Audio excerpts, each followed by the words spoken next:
I'm gonna do the problem HackerRank reverse a linked list. And basically we are given a linked list, for example, 1 that points to 2, that points to 3, that points to no. You can think of it starting from the end of the list. The last element has to point to the one before that, and then so on. Like you can see it's been reversed. So now the head is 3, followed by 2 and 1. Let me explain the approach here. Let's say I have this list with 1, 2, 3, 4, and 5. And we're gonna do recursion. So the goal here is you're gonna, okay, let's make it like a helper function. Let's call R, just for simplification while I'm writing here. And if you call like R with the head, and then what I want to do is I want to recurse deep so that I call with 1, and then with 2, and then with 3, 4, 5, and then with no. So I can get to the end. When I reach like this one with the 5, what I want to do is set its next pointer to be the previous one. So because we kind of need to know the previous one, I also am going to keep track of the previous in this function. So the second argument will be the previous one. Initially it's going to be no, right? Because nobody to the left of 1. So I'm going to keep track of current and then the previous in this function. So as you can see, if I call it that way and I recurse calling itself, so the next time I'm going to call with, I'm going to set basically, okay, now the current is going to be the 2, right? Because that's this current.next.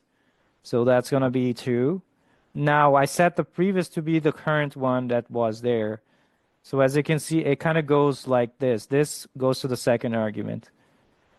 And then you keep doing that. So R, if I start from the second argument, that's where the 2 would be. So you can think of it visually. That goes here.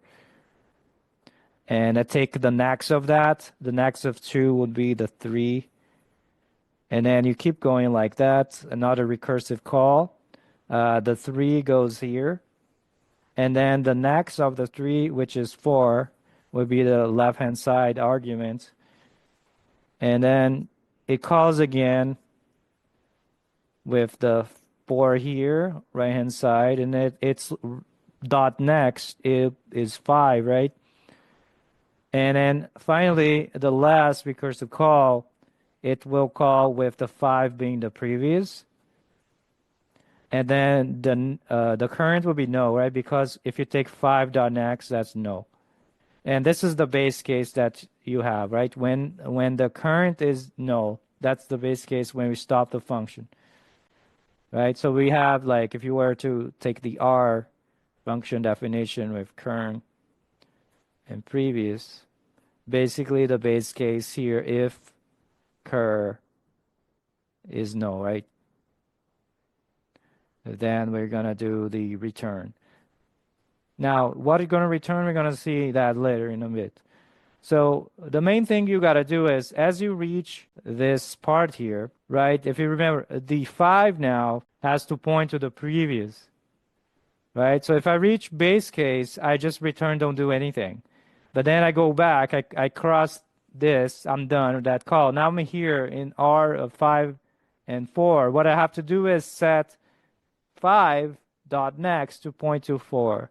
So I would do like the current dot next, right, has to be the previous, correct?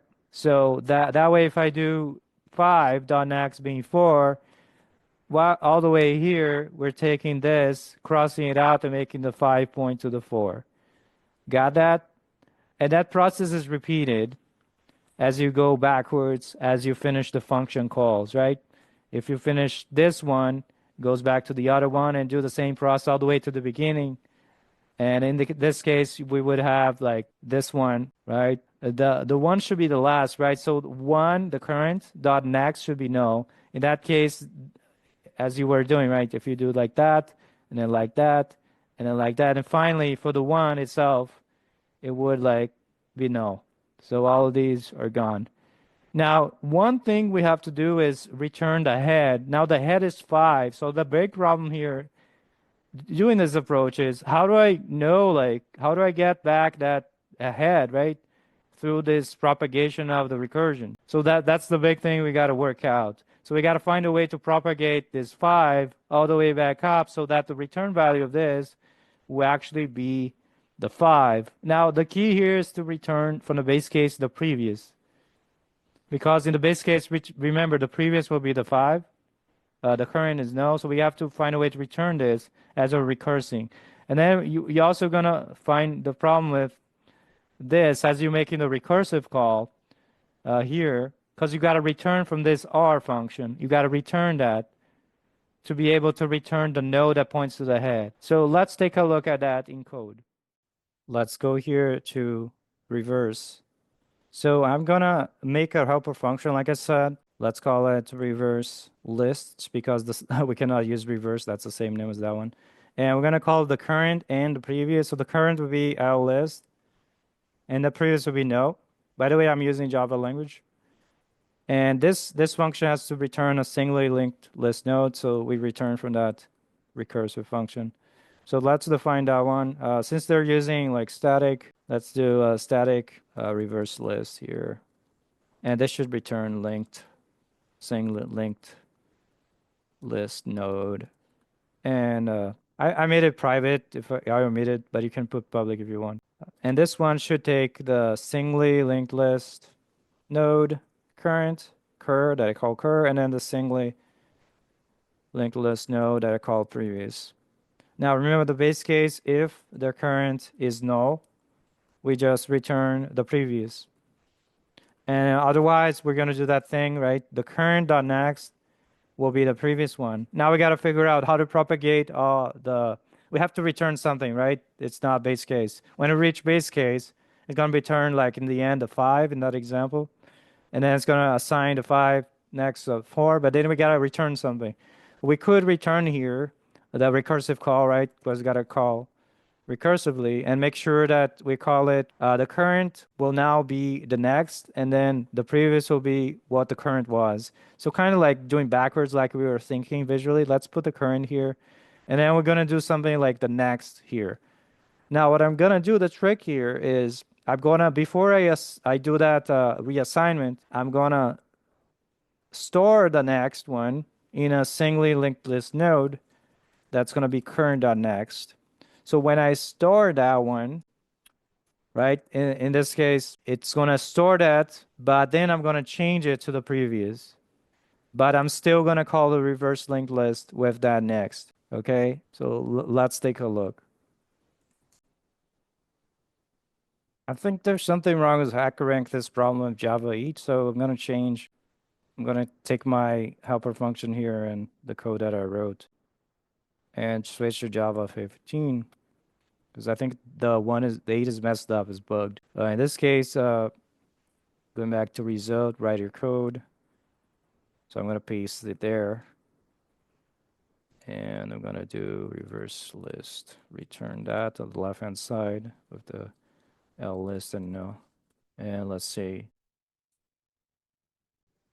And there you go. You can see the input, and then we can see the output 5, 4, 3, 2, 1, and it properly returns the head that should now be the last one that was propagated through the recursion.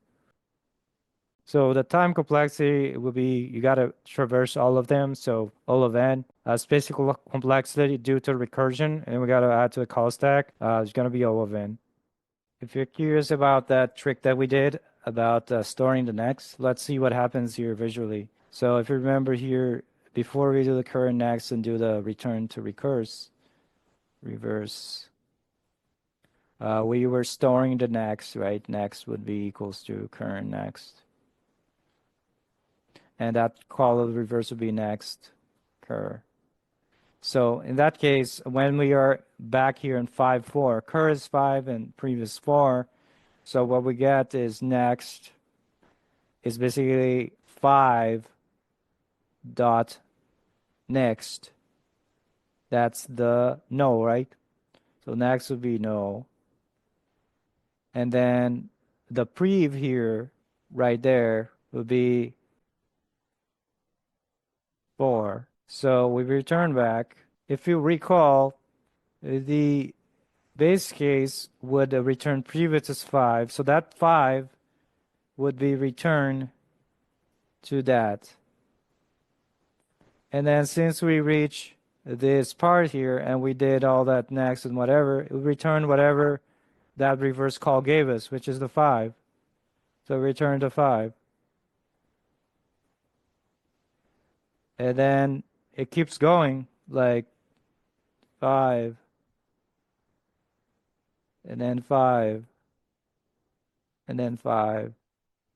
Because you can see this base case pre was all propagated back because of that return that we did there. Hey, thank you for watching. If you like this content, please consider making a donation so I can keep doing this for you. I'd really appreciate that if you could donate. All right, thank you so much, and I'll see you in the next one.